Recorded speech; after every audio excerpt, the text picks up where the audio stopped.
Tenemos un Dios que sabemos que oye a nuestro clamor, oye a nuestras oraciones, pero también es un Dios que habla. Imagínense ustedes lo que sería estar toda una vida, desde el día que le conocimos hasta el día que el Señor nos lleva a su presencia, hablando con Él, pidiéndole cosas, abriéndole nuestro corazón, pidiéndole por nuestro trabajo, por nuestros hijos, por nuestra familia, en fin, por lo que sea, y que el Señor nunca en todos los días, en todos los años sirviéndole, todos los años de haberle conocido, que nunca nos dijera ni media palabra. Imagínense lo que sería estar casado con un hombre o con una mujer, que tú le cuentas tus problemas, tus necesidades, cómo te ha ido el día, si has peleado con el jefe de la empresa, si has tenido un problema con el niño, si el niño se cayó, si sacó buenas notas, si aprobó, si estás enfermo o enferma, y que tu cónyuge en todos los años de tu matrimonio, 10, 15, 20, 30, los que sea, nunca te dijera absolutamente nada, ni bueno ni malo. Sería una situación tremendamente triste, ¿sí o no? ¿Sí o no? Si quieren, pruébenlo. Estén en los próximos años sin hablarse el uno al otro para que veáis. ¿Sabes que había hace siglos una forma de matar a una persona en las tribus? Matarlo lentamente, torturarlo. Y era practicar lo que se llamaba el ostracismo. Era no hablarle, no dirigirle la palabra, no saludarlo, ni siquiera mirarlo a la cara. Terminaban muriendo de pena y arrojándose por barrancos, quitándose la vida, al ver que nadie, aunque estuvieras rodeado de personas, nadie te dirigía la palabra. Damos gracias al Señor de que nuestro Dios no es así. Nuestro Dios no es sordo, pero nuestro Dios tampoco es mudo. Él habla. Y hay muchos textos a lo largo de la palabra de Dios donde vemos que Dios habla individualmente, colectivamente, durante el día, durante la noche, en momentos de urgencia, en la cárcel, en fin, en muchísimas situaciones, momentos y lugares de la vida. No siempre habla igual. No siempre el que tiene que oír la voz de Dios la oye. La Biblia nos enseña que hay momentos en los que la ceguera, la dureza de corazón, la actitud del hombre es tan mala que aunque el Señor le esté hablando no se entera. Y es tremendamente triste ver que a veces Dios le habla a la gente, le está mostrando el camino, le está indicando que por ahí no va bien o por aquí va bien o esto hay que hacerlo o aquello no hay que hacerlo y él ni se inmuta, ni se entera. Es como si el mensaje le pasara por encima de su cabeza. Vamos a ver en esta tarde diferentes formas como Dios nos puede hablar a nosotros, sí, hermanos, en pleno siglo XXI. Hoy en día nuestro Dios también habla. Hechos capítulo 8. Hemos leído, nuestro hermano Marco nos leía que había comenzado la persecución en Jerusalén. Todo iba muy bonito, todo iba muy bien, pero la persecución comenzó, los creyentes tuvieron que salir despavoridos, huyendo a diferentes lugares. Y la Biblia nos cuenta en el capítulo 8 del libro de los Hechos la historia de uno de los diáconos de la iglesia primitiva. Eran varios, no nos cuenta la historia de todos, pero sí nos da detalles acerca de uno, personalmente, de Felipe. Dice la Biblia que este hombre llegó a tener 4 hijas, después lo vamos a ver, hijas que tenían el don de la profecía, un hombre que tenía un don también que era el de la hospitalidad, daba hospedaje a personas que servían al Señor. Pero este fue uno de las personas que salió huyendo y se fue en dirección a Samaria, donde no había llegado el Evangelio. Recuerden que estaban todos en Jerusalén desde el día de Pentecostés, o mejor dicho, desde el día de la Ascensión. Llegó el día de Pentecostés, pasaron unos cuantos días, semanas, tal vez meses, y allí seguían en Jerusalén. La iglesia crecía y crecía, pero no se expandía. Crecía solamente en un lugar y la voluntad del Señor era que fueran por todo el mundo, por todas las naciones de la tierra, por los 5 continentes predicando el Evangelio, pero ellos no iban a ir. Estaban muy cómodos, muy bendecidos, estaban muy a gusto en Jerusalén, a pesar de que a veces había prohibiciones por parte de las autoridades religiosas, sobre todo de que no predicaran el Evangelio, pero ellos ahí estaban muy cómodos. Miles y miles de personas cada día venían a las reuniones, milagros, señales, prodigios, pero de ir a Samaria, olvídate. De salir de Israel, olvídate. El Señor tiene que permitir una persecución Y en esa persecución dice que Felipe se va a Samaria, allí predica, las multitudes reciben el evangelio. Recuerden que el Señor Jesucristo había estado en Samaria, allí le había hablado a la mujer samaritana, ¿os acordáis? Dice la Biblia que los samaritanos le pidieron que se quedara allí con ellos, es decir, que era gente muy receptiva. Pero los discípulos no tenían ninguna intención de llevar el evangelio a Samaria, por muchos motivos. Pero estando en Samaria, en el versículo 26, capítulo 8 de Hechos, dice que un ángel le habló a Felipe. Fijaros el sistema que el Señor utiliza para hablarle a Felipe estando en Samaria. Un ángel. El Nuevo Testamento está lleno de ángeles que van y vienen llevando mensajes a personas. Y dice que un ángel le habló a Felipe y le da una orden concreta, muy clara de entender, y es la siguiente: levántate, ve hacia el sur. Él estaba en el centro del país, Samaria está en el centro. Dice, no, tienes que ir hacia el sur, por el camino que desciende de Jerusalén a Gaza, la famosa franja de Gaza. Allí. Es un camino que todavía hasta el día de hoy es un camino desierto, imagínense ustedes hace 2000 años. Entonces él se levantó y fue. Esto es muy fácil leerlo, ¿no? El Señor le habla a través de un ángel, lo deja todo y se marcha. Ya. Parece muy fácil, pero yo veo gente que llevan aquí años oyendo la voz de Dios. De alguna manera, no digo a través de un ángel, pero a través de predicaciones, a través de consejos, o a través de un libro cristiano, como sea, y todavía no han hecho caso. Sin embargo, Felipe no cuestiona, dice, pero ¿cómo me voy a ir yo a Samaria? ¿Y quién se queda al cargo de la obra? Yo he abierto esta obra, yo la estoy pastoreando, yo la estoy atendiendo, la gente es recién convertida, la gente es nueva. Aquí hay un mover de Dios tremendo. ¿Cómo me voy a ir yo de aquí? Y además, ¿a dónde? Me tendré que ir a un sitio mejor, ¿no? No, al desierto. No cuestiona la orden, no pone excusas, no dice, yo no puedo, yo estoy demasiado liado ahora mismo, búscate a otro.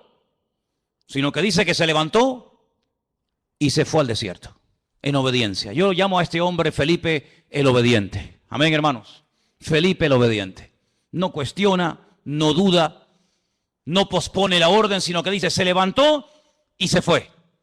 Y sucedió, ahora sigue el resto de la historia diciéndonos, que un etíope, eunuco, funcionario de Candace, la reina de los etíopes, el cual estaba sobre todos sus tesoros y había venido a Jerusalén para adorar, volvía sentado en su carro leyendo al profeta Isaías. Ya había ido a Jerusalén, menudo viaje en carro, desde África, desde Etiopía hasta Jerusalén. Viaje enorme. No fue en avión, no fue en tren, no fue en coche, fue montado en un carro que por muy cómodo que fuera, pues imagínate. Y ahora volvía. El objetivo por el cual había ido de Etiopía a Jerusalén era para adorar a Dios. Primero, él no iba a poder entrar en cualquier parte del templo. Primero, porque no era judío. Segundo, porque era eunuco. Y por otras muchas cosas más. Sin embargo, el hombre no se desanima por sus limitaciones, sino que va a Jerusalén. Y me llama la atención que dice que había llevado mucho dinero, todos sus tesoros. Claro. Es que no le iba a resultar nada fácil que un rabino judío le vendiera nada más y nada menos que el rollo, el pergamino del profeta Isaías. Eso le habrá costado una auténtica fortuna. Venderle a un extranjero, a un no judío, el libro del profeta Isaías, eso costaba una fortuna. Pero él volvía y dice que venía leyendo. Luego tuvo que aprender a leer en hebreo, porque él como etíope no hablaba hebreo. Pero era tanto el interés, era tanto el anhelo que tenía este hombre de buscar a Dios, que tuvo que aprender, alguien le tuvo que enseñar a leer en hebreo y a entender lo que leía. Y no contento con haber ido a adorar al templo a Jerusalén, volvía aprovechando el tiempo, sentado en su carro leyendo al profeta Isaías. Y yo le doy de verdad infinitas gracias al Señor, porque el Señor le mostró, el Señor le inspiró a Lucas, que es el que escribe este relato, y nos cuenta qué trozo del libro de Isaías venía leyendo. Nada más y nada menos que una parte del famoso capítulo 53 del libro de Isaías, que se titula Sufrimientos del siervo del Señor. Y el pasaje que leía era este, versículo 32. como oveja a la muerte fue llevado, como cordero mudo delante del que lo trasquila, así no abrió su boca. En su humillación no se le hizo justicia. Mas su generación, ¿quién la contará? Porque fue quitada de la tierra su vida.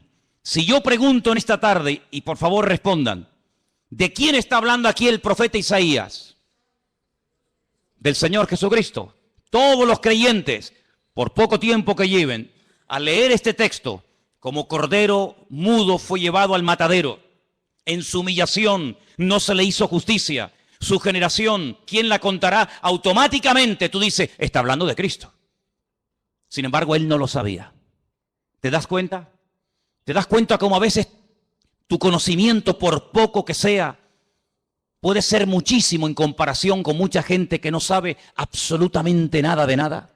Un pasaje tan claro, tan fácil, tan sencillo de entender. Este pobre hombre no sabía de quién estaba hablando.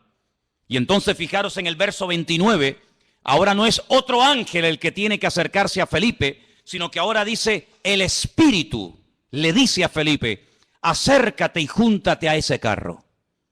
Tal vez una voz interior, el Espíritu le habla claramente, el hombre se acerca, presta atención y mira cómo sabía Felipe que venía leyendo al profeta Isaías. Claro, hoy en día es muy fácil tener toda la Biblia debajo del brazo, toda la Torá, todos los profetas, todos los salmos, los evangelios, los libros proféticos, los libros poéticos. Es una maravilla, ¿sí o no?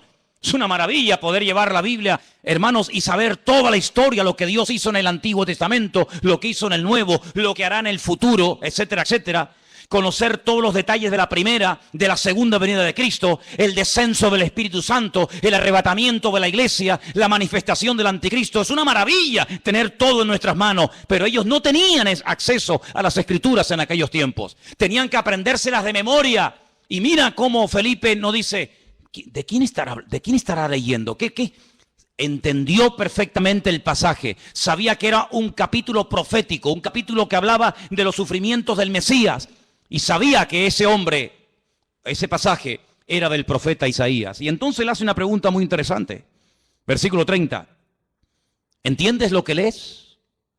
¿Entiendes algo de lo que estás leyendo? Y él dice, ¿y cómo podré si alguno no me enseñare? Y le rogó a Felipe que se subiera y se juntara con él. Y seguramente viajaron durante días y días viajando por el desierto, hasta que todos conocemos el resto de la historia. Cómo este hombre manda parar el carro, este hombre llega a un oasis donde hay agua, pide ser bautizado, el Señor arrebata a Felipe, aparece en otra parte del país, el etíope eunuco se va por su camino, pero añade la palabra gozoso, y todos conocemos el resto de la historia. Incluso la historia nos dice que este hombre llegó a su país, llegó a Etiopía, predicó el evangelio, y hasta el día de hoy, 2000 años después, hay una comunidad de etíopes coptos que creen en el Señor Jesucristo, que son cristianos, y algunos piensan y consideran que es el testimonio, el fruto del testimonio de aquel etíope que aceptó al Señor en el desierto. Es realmente algo increíble.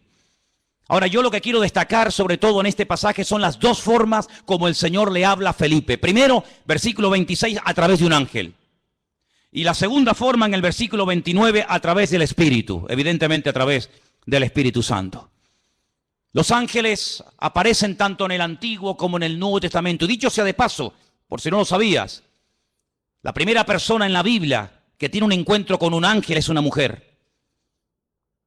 Nada más y nada menos que Agar, una egipcia, la madre de Ismael, la madre de las naciones árabes. ¿Qué te parece? O el padre de las naciones árabes. Y así a lo largo de toda la Biblia encontramos ángeles que hablan a personas en momentos puntuales. Dice la Biblia que algunos a lo largo de la historia dieron hospedaje a ángeles pensando que eran personas. Y no se daban cuenta de que aunque comían y hablaban y respiraban y los podías tocar, lo que tenían delante de ellos eran auténticos ángeles. Y si no, miren el caso de Abraham, invitando a comer a ángeles, invitando a comer Lot, el sobrino de Abraham, a ángeles en su propia casa. Cómo los ángeles guiaban a los profetas en el Antiguo Testamento, cómo le indicaban por aquí sí, por aquí no, cómo un ángel le habló a María, cómo un ángel le habló a Daniel, Cómo un ángel llegó a una cárcel y abrió la celda y sacó a Pedro de la cárcel. Y toda la Biblia está llena de manifestaciones de ángeles. Y dice la Biblia que son espíritus ministradores que están al servicio de los que han heredado la salvación, es decir, a nosotros. ¿Cuántos dicen amén? Y lo más grandioso de todo esto que dice que el ángel del Señor, el mensajero del Señor, acampa alrededor de los que le temen y los defiende. Bendito sea Dios. Pero también habla el Espíritu. Y hay 7 versículos en el Nuevo Testamento que son iguales, 7 versículos idénticos. El que tiene oídos para oír, oiga lo que el Espíritu dice a la iglesia. Están en las famosas cartas de Juan a las iglesias del Apocalipsis, ¿verdad? Allí al final de la Biblia.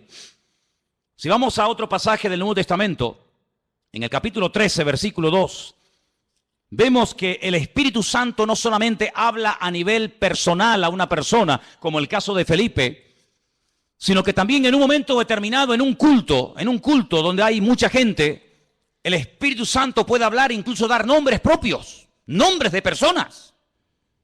Sí, ya sé que esto es muy delicado, no se puede ir así por la vida, ¿verdad? Inventando cosas, pero el Espíritu, fíjense cómo se mueve aquí en el libro de los Hechos de una forma tremenda. Hechos capítulo 13, verso 1. Dice que había en la iglesia de Antioquía, en esa iglesia había profetas y maestros. Qué bonito, ¿no? Profetas y maestros. Y el nombre de estos profetas o maestros eran, pues uno era Bernabé, otro se llamaba Simón, otro era Lucio, otro era Manaén y otro era Saulo. Dice, ministrando estos al Señor y ayunando, dijo el Espíritu Santo, así claro, directo, contundente, apartadme a Bernabé y a Saulo para la obra a que los he llamado. Entonces, habiendo ayunado y orado, les impusieron las manos y los despidieron. Y ellos entonces, enviados por el Espíritu Santo, descendieron a Seleucía y de allí navegaron a Chipre. Es decir, el primer viaje misionero de la historia. Primera pareja, primer grupo de personas, en este caso 2, Bernabé y Pablo, llamados específicamente en un culto público para la obra misionera, fue porque el Espíritu Santo habló a la iglesia. Y necesitamos como nunca antes que el Espíritu Santo hable a nuestras vidas y hable en nuestras congregaciones. ¿Cuántos dicen amén? 2 formas como Dios puede hablarnos y revelarnos su palabra a través de un ángel, pero cuidado. Porque el apóstol Pablo, profundizando más en el tema, dice, si un ángel del cielo se os presenta y os predica otro evangelio, diferente al que habéis recibido, al que habéis oído, tenerlo por anatema, tenerlo por maldito. Porque no hay otro evangelio más que el que yo os he predicado. ¿Cuántos dicen amén? La Biblia nos enseña que en el mundo angelical se produjo una vez una auténtica rebelión. Porque Dios no creó a los ángeles como robots, incapaces de rebelarse, sino que vemos que antes de la rebelión, antes de la caída y desobediencia del hombre, ya previamente algunos, no todos, algunos de los ángeles ya se habían rebelado en contra del Señor. Es un misterio si todavía se pueden seguir rebelando o no. Lo dejamos ahí en puntos suspensivos. Pero Dios los creó con la capacidad de rebelarse en contra del mismísimo Creador y en algunos casos lo hicieron. Y por otra parte, el Señor Jesucristo dijo que cuando Él se fuera, Él le rogaría al Padre para que enviara a otro consolador para que estuviera con su pueblo para siempre. Dice, y Él tomará de lo mío y os lo hará saber. Él os recordará todo lo que yo os he dicho. Él os enseñará lo que ha de venir. Por lo tanto, la iglesia tiene que afinar los oídos para oír la voz del Espíritu Santo hablando a su corazón. ¿Cuántos dicen amén? Pero hay otras formas como Dios puede revelarnos su voluntad. Capítulo 9 de Hechos, un poquito más adelante. Capítulo 9 nos relata la conversión de Pablo. Es el único personaje que en 3 ocasiones diferentes en el mismo libro nos cuenta su testimonio. Capítulo 9, capítulo 22 y capítulo 26. Interesantísimo, ¿eh? Qué conversión tan espectacular tuvo que ser la de este hombre. Qué impacto tan grande produjo la conversión de Saulo, que no se cuenta una vez ni 2, sino 3. 3 ocasiones contando su testimonio en 3 lugares y circunstancias diferentes. En el capítulo 9, cuando el apóstol Pablo está recién, por así decirlo, impactado por el Señor, el versículo 10 dice, había entonces en Damasco un discípulo llamado Ananías, a quien el Señor le dijo en visión, Otra forma, el Señor le dijo en visión.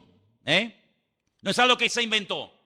No es algo que él dice, me parece que no. El Señor le habló claramente a través de una visión y le menciona por nombre. Le dice Ananías. Luego la visión no es para Juan, no es para Pedro, no es para Tomás, es para ti, para Ananías. Y él dice, heme aquí, Señor.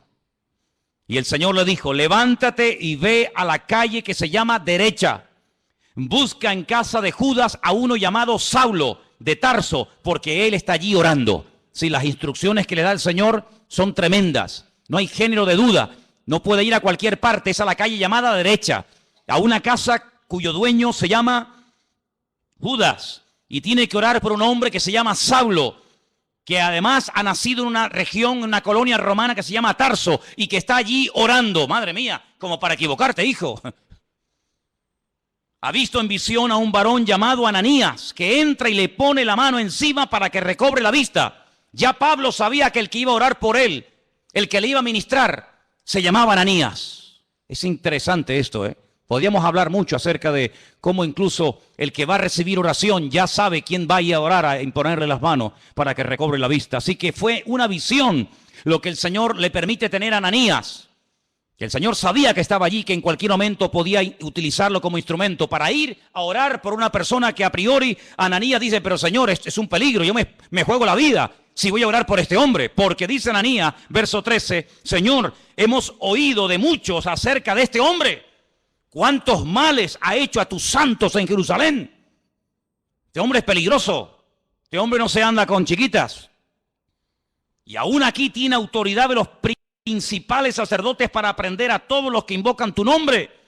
Y el Señor le da instrucciones y lo calma, ¿verdad? Y le dice, tranquilo, porque vas a orar por un hombre que va a ser un instrumento tremendo en mis manos. Este hombre va a llevar mi nombre en presencia de los gentiles y de reyes y de los hijos de Israel. Fíjate qué triple ministerio.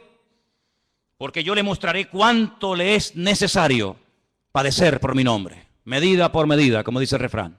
Él ha hecho padecer a mis santos, yo le haré padecer a él. Así como él hizo padecer a los demás, también él experimentará en carne propia lo que sufre un creyente cuando es perseguido, cuando es calumniado, cuando es encarcelado, cuando es torturado. Así como él lo hizo a los demás, yo permitiré que se lo hagan a él, para que él sepa también lo que sufrieron aquellos que recibieron su justo trato, ¿verdad? Así que ya vamos por tres formas diferentes. Vimos en el verso 26 un ángel. En el verso 29, el Espíritu Santo hablándole a Felipe. Ahora en el capítulo 9 vemos al Señor hablándole a través de una visión a un discípulo llamado Ananías en la ciudad de Antioquía. Si vamos, por ejemplo, al capítulo 17 del libro de los Hechos, versículo 10, fijaros qué interesante esta porción. Hechos capítulo 17, versos 10 y 11. Inmediatamente los hermanos enviaron de noche a Pablo y a Silas hasta Berea. Ellos, habiendo llegado, entraron en la sinagoga de los judíos. Y estos eran más nobles que los que estaban en Tesalónica, pues recibieron la palabra con toda solicitud, escudriñando cada día las Escrituras para ver si estas cosas eran así. Así que creyeron muchos de ellos y mujeres griegas de distinción, dice aquí, y no pocos hombres. La forma más tradicional, la forma más normal, como en el día de hoy a nosotros nos puede y nos debe de hablar el Señor, es a través de las Escrituras, a través de la palabra escrita del Señor. En ella vamos a encontrar las respuestas a todas nuestras preguntas. En ella vamos a encontrar ejemplos. En ella vamos a encontrar personajes que se encontraron en situaciones muy parecidas o similares a las tuyas. ¿Qué hacer en momentos de calumnia, de soledad, de enfermedad, de incomprensión? ¿Qué hacer cuando quiero agradar a Dios y me cuesta deshacerme de ciertas y determinadas ligaduras o obligaciones, entre comillas, que me impiden servir al Señor? En la Biblia vas a encontrar la respuesta a eso y a mucho más de lo que tú te puedes imaginar. Y por eso queda reflejado, queda plasmado en el libro de los Hechos que los hermanos de Berea eran personas, dice la Biblia, nobles, porque dice que cada día escudriñaban después del mensaje si lo que Pablo les acababa de enseñar era realmente así o no era así. Eso es como si ahora al terminar el culto, yo cojo y me voy a casa y ustedes se reúnen aparte en este salón o por varios grupos y comienzan a debatir, comienzan a hablar entre ustedes diciendo, hermanos, pastor, esta tarde nos ha hablado de esto, ¿qué opinas? Pues oye, lo que ha dicho es cierto, no es cierto, o lo dice aquí, o lo dice allá. Así hacían los hermanos de Berea, pero no con un espíritu crítico, no para buscarle el fallo, no para criticar o cuestionar la enseñanza, no, sino para reafirmarse en lo que aparentemente parecía del Señor, pero ellos querían no solamente oír, sino que la palabra avalara, que la palabra, ¿verdad?, apoyara el mensaje, la enseñanza del apóstol Pablo, lo cual me parece excelente. ¿Cuántos dicen amén? Personas que sabrían, bueno, tú tienes algo que decir, venga, sube, compártenos, predícanos. ¿Has terminado? Sí, ¿tienes algo más que decir? ¿No? Muy bien, gracias hermano, que Dios te bendiga. Ahora nos quedamos un momento, opinamos, charlamos, escudriñamos las escrituras para ver si ese argumento que nos presentó tiene base bíblica, para ver si eso que nos dice de que aquel hombre era el Mesías y era el verdadero, a ver si es así, si no es asado. Realmente algo increíble. Así deberíamos de ser todos nosotros. El apóstol Pablo le recomendaba a su hijo en la fe, a Timoteo, entre tanto que yo voy, ocúpate en la enseñanza, en la lectura y en la exhortación. Y le dice algo tremendo. La otra noche me desperté con ese texto y hasta sabía dónde estaba ese versículo que está en 2 de Timoteo 3:16. Toda la escritura es inspirada por Dios. ¿Cuántos conocen ese versículo? ¿Lo buscamos? 2 de Timoteo 3:16. Vamos a leerlo juntos, por favor. Versículo que deberían ustedes de aprenderse de memoria. Muy útil en estos tiempos. Dice así, 2 de Timoteo 3:16. Vamos a leerlo juntos. Toda la escritura es inspirada por Dios, útil para enseñar, para redarguir, para corregir, para instruir en justicia, a fin de que el hombre de Dios sea perfecto, enteramente preparado para toda buena obra. Así que cuando usted busca ser instruido, ser enseñado, ser amonestado, ser confrontado, vaya a la palabra y la palabra le va a hablar. Si usted tiene una buena actitud, si usted verdaderamente quiere aprender, si usted verdaderamente quiere corregir cualquier error doctrinal, cualquier mala costumbre de su vida, vaya y a la luz, al espejo de la palabra de Dios, el Señor le va a hablar, porque la palabra dice que es útil y ayuda al que está empezando, ayuda al que lleva mucho tiempo, ayuda al que está pensando dar un paso de fe, ayuda al que está un poco decaído y no sabe qué hacer, ayuda al nuevo, al viejo, nos ayuda a todos. La palabra de Dios es tremendamente útil. ¿Cuántos dicen amén?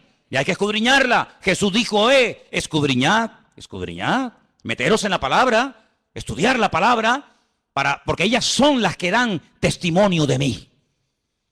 Me llama mucho la atención que cuando el Señor Jesucristo resucitó, en una de las apariciones, va caminando por un camino llamado el famoso camino de Emaús, y se acerca a dos personas que van desanimadas, van desilusionadas, porque ellos tenían una expectativa, ellos tenían la confianza de que el Señor Jesucristo era el verdadero Mesías, y como no se han cumplido aparentemente sus expectativas, van tristes, cabizbajos, van caminando, debatiendo entre ellos, y de repente se aparece el Señor y se une a la conversación.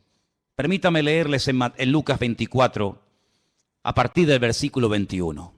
Presten atención porque de verdad que es una porción tan interesante, tan edificante. ¿Qué hizo el Señor para levantar el ánimo? ¿Qué hizo el Señor para quitar la tristeza, la desilusión de los corazones de estos dos hombres sinceros que esperaban algo que aparentemente no se cumplió? Veamos. Lucas 24, versículo 21. Nosotros esperábamos que Él era el que había de redimir a Israel. Fíjate qué ilusionados estaban. Por fin ha llegado el Redentor, el Mesías. Esperábamos la redención de Israel. Y ahora, además de todo esto, hoy es ya el tercer día que esto ha acontecido. Parece como que por un momento les pasa por la mente el hecho de que Él había dicho que al tercer día resucitaría. Así que ya van 3 días, no lo hemos visto resucitado. No se cumplió la expectativa que teníamos en Él de que redimiría a Israel de la opresión del yugo romano. Volvería a ser instaurada la monarquía, un descendiente de la casa del rey David. nos traería la libertad. Por lo tanto, todas nuestras ilusiones y nuestros sueños se han venido abajo, se han roto. Versículo 22 dice, aunque también nos han asombrado unas mujeres de entre nosotros, las que antes del día fueron al sepulcro y como no hallaron su cuerpo, vinieron diciendo que también habían visto visión de ángeles, quienes les dijeron que él vive. Aquí hay algo extraño, porque por una parte son conscientes de que unas mujeres por lo visto, según cuentan ellas, él ha resucitado, pero el argumento que ellos presentan no es un argumento de fe, no es un argumento contundente, sino dice que ellas dicen que ha resucitado porque no encontraron el cuerpo. Pero no dicen, no, él ha resucitado, sino que simplemente se agarran al comentario de decir, bueno, dicen que ha resucitado porque no encontraron el cuerpo, pero vete tú a saber. No están muy convencidos de que aquel testimonio era correcto. Además, perdonen las hermanas, en los tiempos de la Biblia, los testimonios de las mujeres no tenían ningún valor. Una mujer daba testimonio de que había visto un crimen, un asesinato o cualquier otra cosa y no era válido el testimonio de una mujer. Por lo tanto, unas mujeres de entre nosotros, supuestamente de buen testimonio, de confianza, han venido con este comentario, pero entonces dice que algunos fueron de los nuestros al sepulcro y hallaron así como las mujeres habían dicho, pero a él no le vieron. ¿Pero cómo le van a ver si ha resucitado?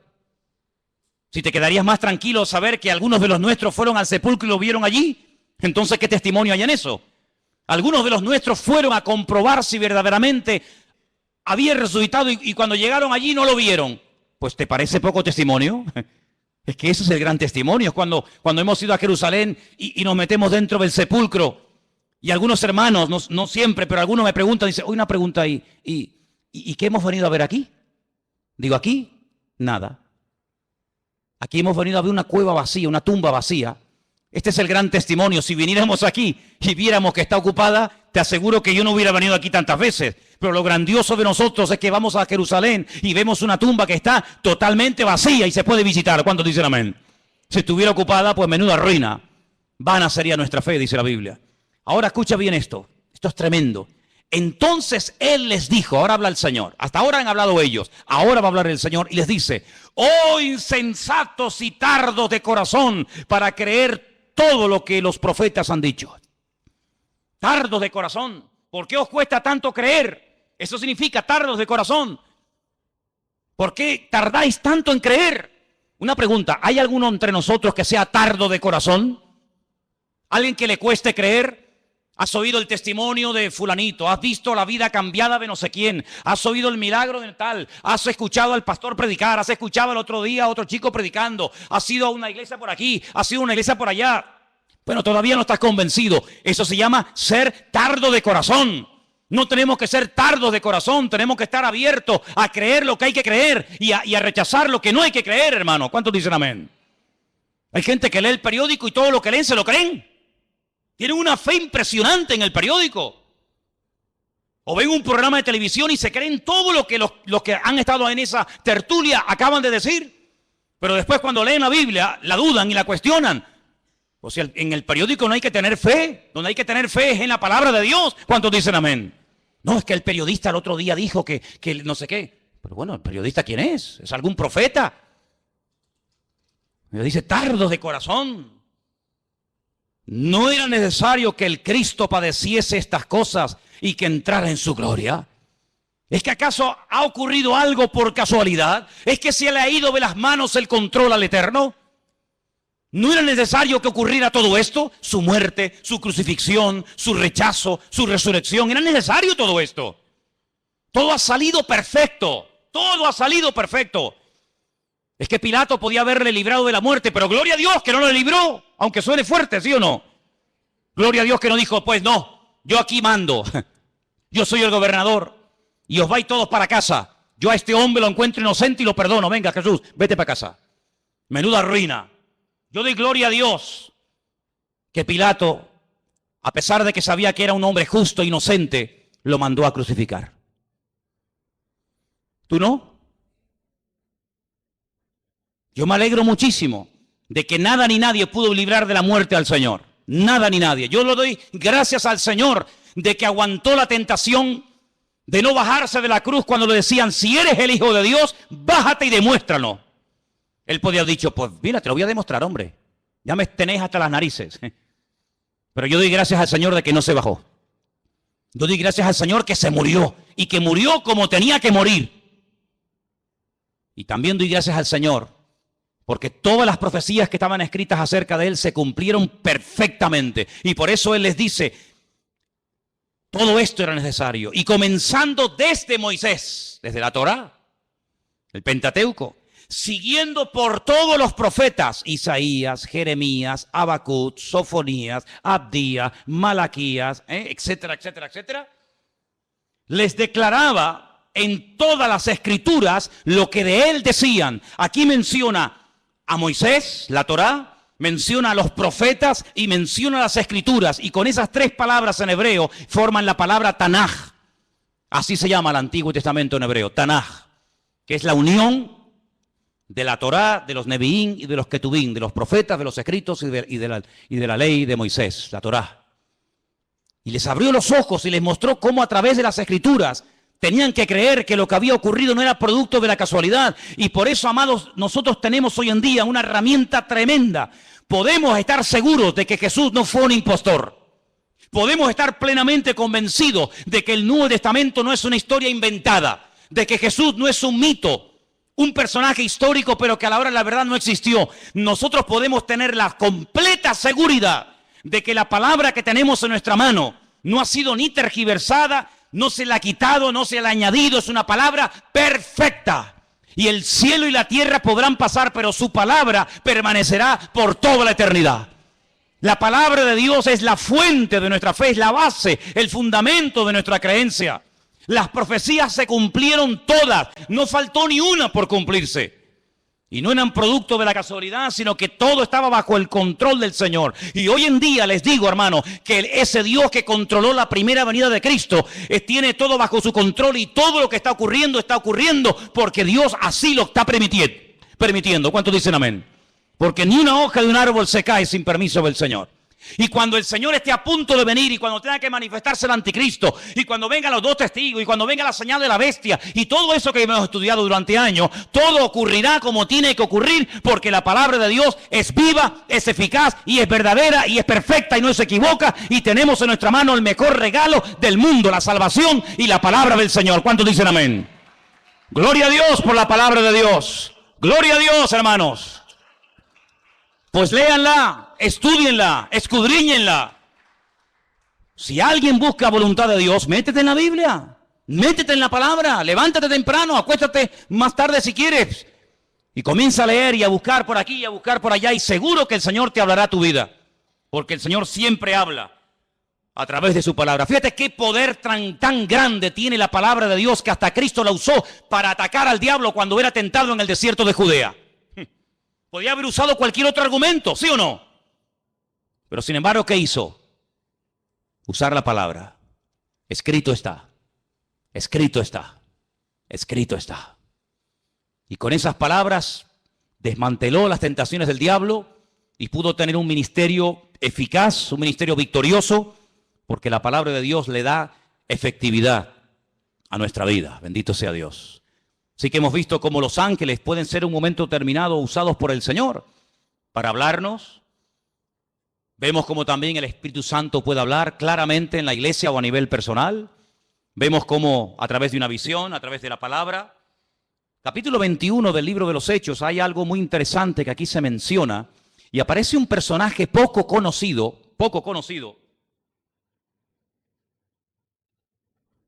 pero que trae un mensaje muy interesante. Estamos en el libro de los Hechos, capítulo 21, versículos del 8 en adelante. La intención de Pablo es ir a Jerusalén. Él está de visita en la casa de Felipe. Volvemos otra vez a mencionar a Felipe, aquel que le testificó al etíope eunuco en el desierto, ¿os acordáis? Ahora está viviendo en Cesarea. Se menciona No el nombre de su esposa, pero sí nos dice la Biblia que tenía 4 hijas que eran profetisas, eran doncellas. Vamos a leer. Hechos capítulo 21, verso 8. Al otro día, saliendo Pablo y los que con él estábamos, fuimos a Cesarea. Y entrando en casa de Felipe, el evangelista, ya no es el diácono, ahora ya tiene un título, ahora ya se le reconoce que tiene un ministerio, y es el de evangelista. Dice que era uno de los 7, posamos con él. Este tenía 4 hijas doncellas que profetizaban. Qué bonito, ¿no? 4 hijas doncellas que profetizaban. Pero a Pablo no le dijeron nada. Es interesante, ¿eh?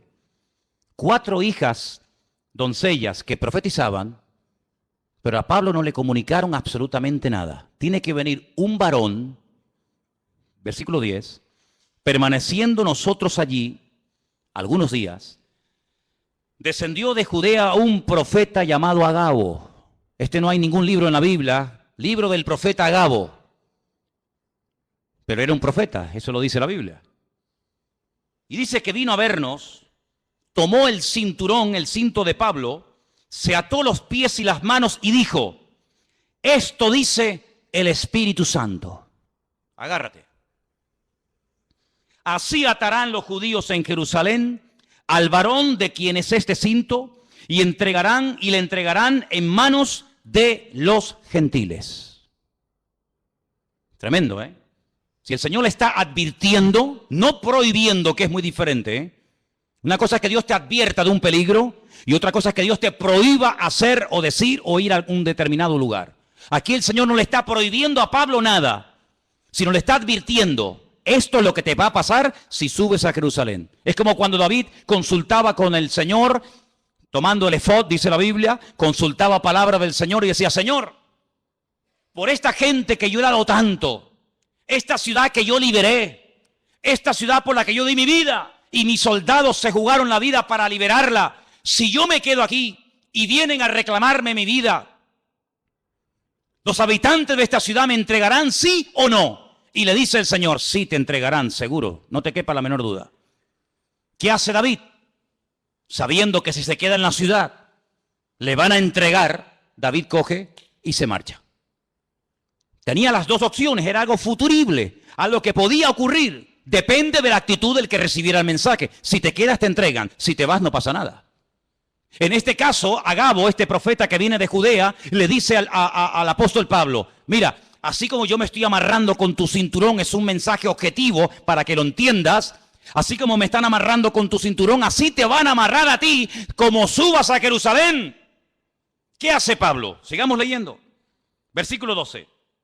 Al oír esto, le rogamos nosotros y los de aquel lugar que no subiese a Jerusalén. Entonces Pablo respondió, y miren lo que dice, ¿qué hacéis llorando y quebrantándome el corazón? Porque yo estoy dispuesto no solo a ser atado, mas aún a morir en Jerusalén por el nombre del Señor Jesús. Tremendo, ¿eh? Como no le pudimos persuadir, desistimos diciendo, hágase la voluntad del Señor. A veces le decimos a una persona, no hagas esto, no hagas tal, no hagas cual. Pero en resumidas cuentas, lo que tenemos que orar es, Señor, que se haga tu voluntad en la vida de esta persona. Obligar a una persona a hacer algo que en el fondo no quiere hacer no sirve de nada, porque en cuanto te dé la espalda lo va a hacer. Señor, yo ya le he hablado, Señor, yo ya le he dicho lo que hay, lo que le puede pasar, pero que se haga tu voluntad, porque yo no soy Dios. Haz tú la obra en este hombre o en esta persona. ¿Cuántos dicen amén? Tú sabes lo que te va a pasar. Te van a atar, te van a meter mano, lo vas a pasar mal. Te pedimos, por favor, hermano, que no subas. Yo no sé, y permítame dar una opinión personal, yo no sé si Pablo se equivocó. Yo no sé si Pablo tenía que haber sido más precavido y podía haber dicho, bueno, pues, ¿qué necesidad tengo yo de subir a Jerusalén? Voy a seguir predicando en otros lugares. Yo no sé si Pablo pecó de imprudente. Lo que está bien claro es que Pablo no tenía la prohibición de no subir. Si el Espíritu le hubiera dicho que no subiera, Pablo no hubiera subido, te lo puedo asegurar. Porque Pablo era un obediente a la voz del Señor. Había momentos en los que Pablo quería ir a predicar a un lugar, y el Espíritu se lo prohibía y Pablo no insistía. Pablo decía, bueno, pues si no quiere el Señor, no voy, y punto. Había momentos en los que Pablo se dejaba descolgar en un canasto por un muro para salir huyendo, porque él entendía que era el momento de huir, pero hay momentos en los que es el momento de quedarse. Y Pablo entendió que tenía que subir a Jerusalén a pesar de lo que le han advertido que le va a pasar. Luego, aquí hay un mensaje profético personal en la vida de Pablo, que Pablo lo tiene en cuenta, pero por encima de esa palabra profética, por encima de esa palabra de advertencia, diríamos más bien, el apóstol Pablo decide subir y todos conocemos el resto de la historia. La vida de Pablo dio un giro total y absoluto a raíz de esa decisión de subir a Jerusalén. Sabemos todos, en fin, todo lo que se le vino encima.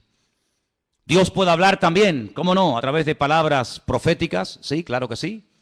Pero Pablo, por encima de la palabra profética, y este era un profeta verdadero y genuino, por encima de esa palabra, pone el sentir de su corazón y su relación con Dios. Y el argumento que presenta es este: no me estéis lloriqueando ni quebrantándome el corazón, porque quiero dejar bien claro que no solamente estoy dispuesto a que me aten y me torturen, sino estoy dispuesto incluso a dar mi vida, si hace falta, por la causa del Evangelio y por mi Señor Jesús. Lo tenía clarísimo en su vida. Así que hemos visto cómo los ángeles, el Espíritu Santo, a través de una visión, el Señor también con voz audible, como no, a través de profecías, pero también hemos visto muchas veces en la palabra de Dios que Dios habla a través de sueños, ¿sí o no? Muchas veces.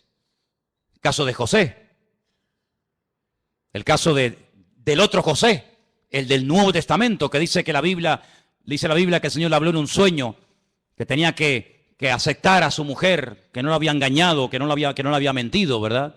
Hay momentos en la Biblia en los que Dios habla a través de sueños.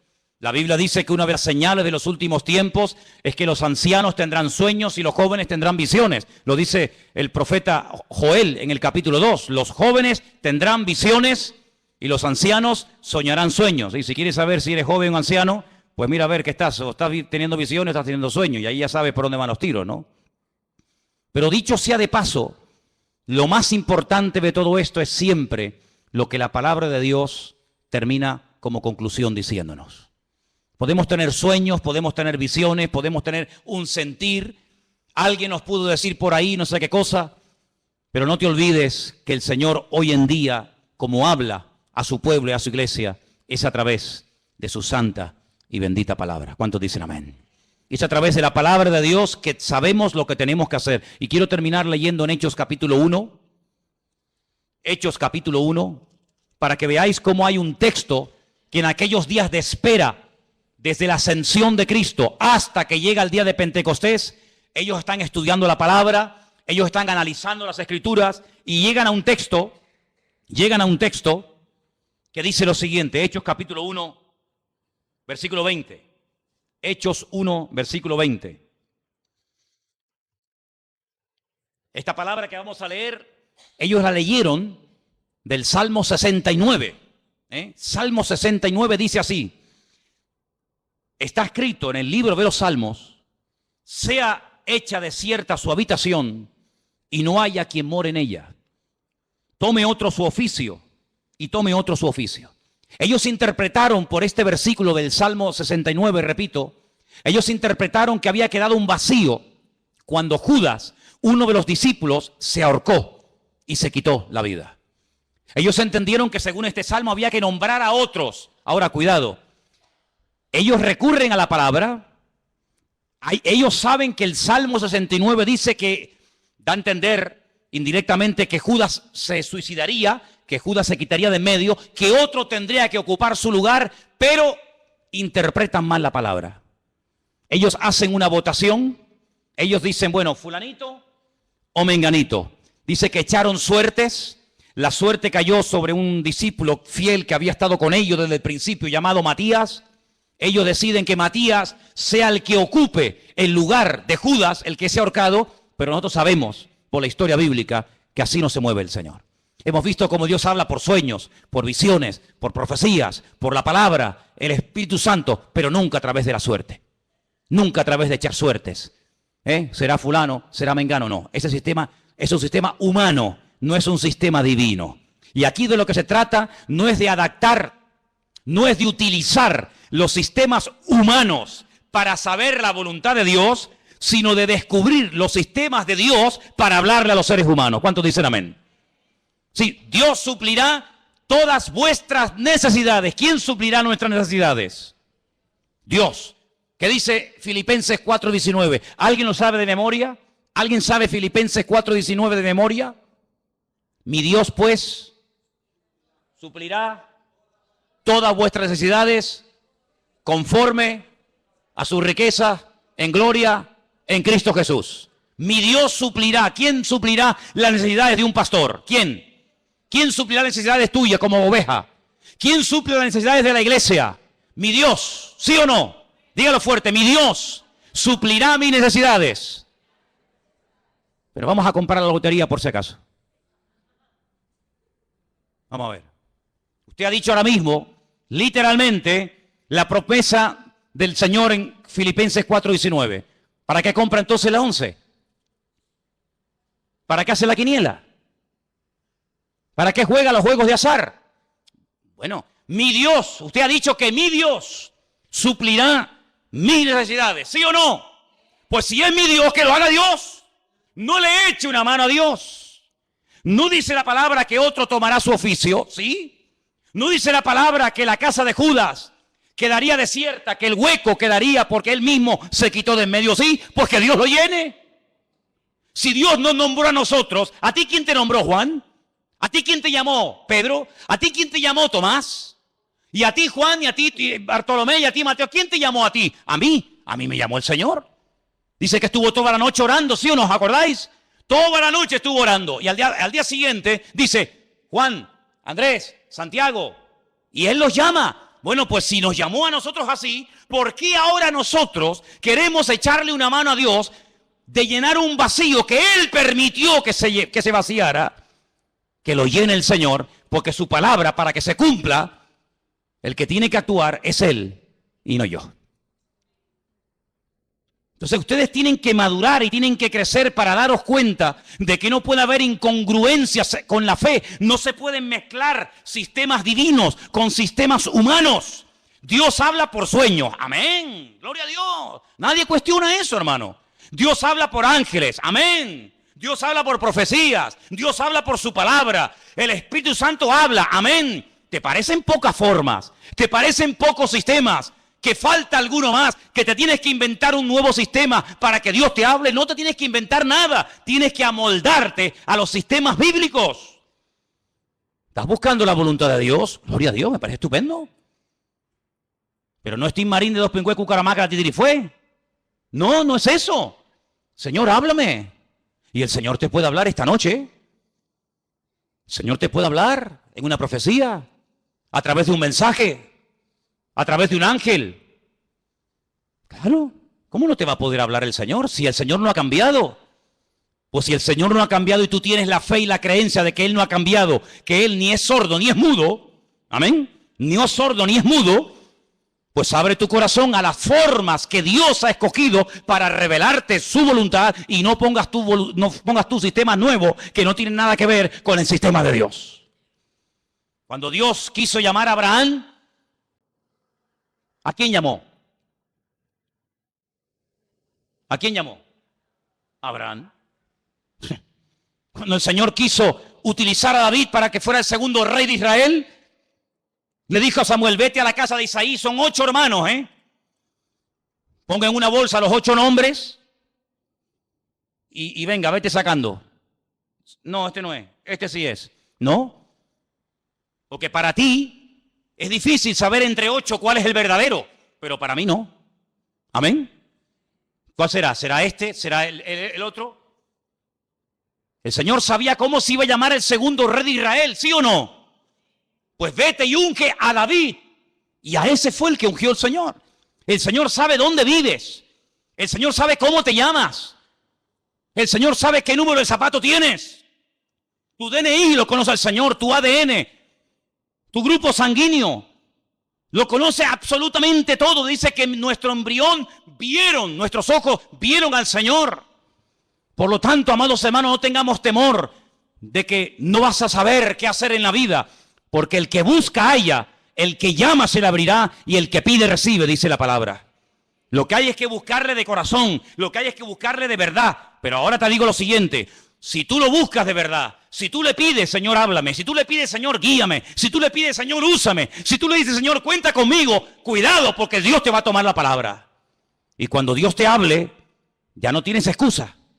Cuando Dios te diga, sí, úsame, pues venga, ahora la obra. Ay, pero espera, no.